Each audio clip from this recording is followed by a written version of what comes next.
My family never lets me touch them. It's for the best. I'm not supposed to touch anyone.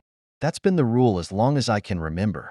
Mostly, my earliest memories are of my aunts and uncles, smiling at me behind glass in their white coats, of air hugs and blown kisses. But I have distant memories of another place, of men with guns, of a woman with a touch like silk. I think she was my mother. I remember a blinding light and a sound like thunder. The next thing I knew, I was here. I've been behind glass for a long time. No windows to see outside. No door in or out, only a slot for meals. All my uncles and aunts have grown old and gray, yet I don't seem to change. They never answered my questions. Who am I? I would ask. Where do I come from?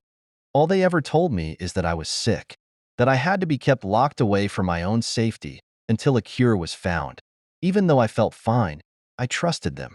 I had no choice. I've had everything I ever needed here. I've read hundreds of books, learned to paint and draw, watched hours and hours of Gilligan's Island. But what I always wanted more than anything was to touch someone, even for a second. I tried, once. A few years ago, one of my aunts was pushing supper through the meal slot. I backed against the wall like always, but I couldn't help it.